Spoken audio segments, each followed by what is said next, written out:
¿Sabías que se puede predecir el comportamiento de un metal por observar su estructura? Así a simple vista no se puede ver. Es por ello que al aplicar una prueba metalográfica se puede observar la microestructura que tienen los metales y sus aleaciones para analizar sus propiedades y su comportamiento. Se comienza por tener una pieza por analizar llamada probeta, la cual se podrá cortar con una cegueta. La probeta se fija en un tornillo de banco y después la pieza pasará por 3 desbastes para llegar de una superficie rugosa y opaca a una lisa y reflejante como espejo. La técnica que utilizamos es desbastar en un solo sentido y al cambiar de lima o lija a una más fina, girar la pieza a 90 grados y proceder así con el desbaste. Se comienza por las limas. Se utilizan dos tipos de limas, bastadas y musas. Se liman varios minutos hasta obtener una superficie plana, dejando líneas paralelas. En caso de tener una superficie extremadamente rugosa, se utilizará el esmeril para dejar una superficie plana y sin hendiduras grandes. El error que se puede encontrar en este paso es que se pueden generar planos, los cuales no queremos. El desbaste por lijas. La probeta pasará por limas de 240, 360, 400 y 600 en ese orden, que aumentarán su finura de lijado a medida que incremente su número. Las cuales deberán estar humedecidas para disminuir su fricción y borrar con cada pasada las rayas superficiales. En cada lija se deberá pasar aproximadamente de 10 a 40 veces nada más. Los errores que podemos encontrar en este proceso es que si las lijas se realizan con mucha presión, se generarán rayaduras en el material. Por último, el último desbaste es el más fino, es el pulido en una máquina de pulido metalográfico. Se coloca una sustancia que desgasta el material llamado alúmina. Esta solución moja un paño. La máquina al encender se girará y pulirá la pieza, que deberá colocarse con firmeza en su superficie. Se recomienda mover la pieza contra los movimientos giratorios de la pulidora o de manera lineal que va desde el centro hacia afuera del paño durante 30 segundos. Este proceso se puede realizar 2 veces. Los errores que se pueden encontrar durante este proceso es que si la pieza no se sostiene correctamente puede salir volando y que se puede realizar un espejo falso. Para poder revelar sus propiedades se introduce la pieza en un agente que quema el metal. Este agente se llama nital. La pieza se introduce en la sustancia 2 segundos y se lleva rápidamente al chorro de agua para detener la reacción. Enseguida se chopea en alcohol y se seca con la secadora. La superficie debe quedar opaca con una capa transparente blanquecina. Se puede observar, esta pieza se lleva al microscopio y se puede observar con un aumento de 100 por.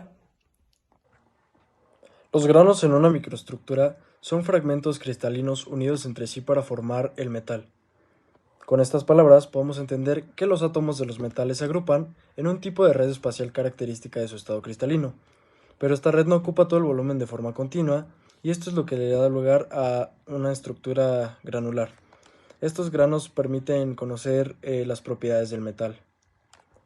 Ahora pasaremos a las propiedades, y es que cuando un metal se solidifica desde su estado líquido, los átomos se organizan en patrones cristalinos, o bueno, también son denominados como redes cristalinas, y cada uno de estos patrones, que son los granos acomodados, pueden variar tanto en tamaño, forma y orientación, y esto es lo que influye en las propiedades. Pero bueno, hablaremos específicamente sobre el tamaño de grano, y es que el tamaño de grano lo podemos expresar en milímetros, si estamos hablando del diámetro del grano, o en milímetros al cuadrado, si es que nos referimos a la superficie media del grano. El tamaño de grano tiene que ver con que a mayor número de grano, mayor límite elástico y tiene mayor resistencia a la tracción y menor alargamiento. Además, entre mayor número de granos existan, las propiedades mecánicas aumentarán y habrá más dureza, pero menor ductilidad, si es que el tamaño de los granos es pequeño.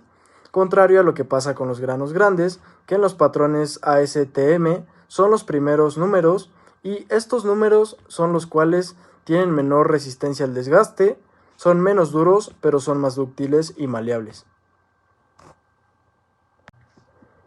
Para realizar las correspondientes mediciones, pues debemos de recurrir a los métodos para medir el grano y los métodos para medir el tamaño de grano promedio son aplicables tanto para materiales metálicos como para los no metálicos.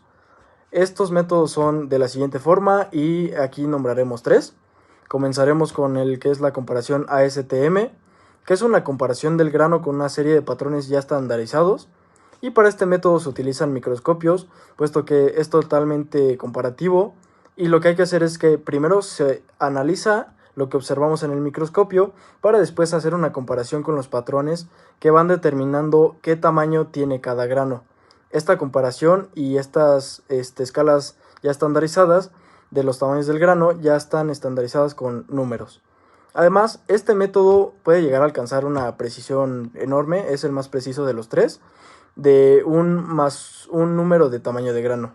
Esa es la diferencia que puede variar.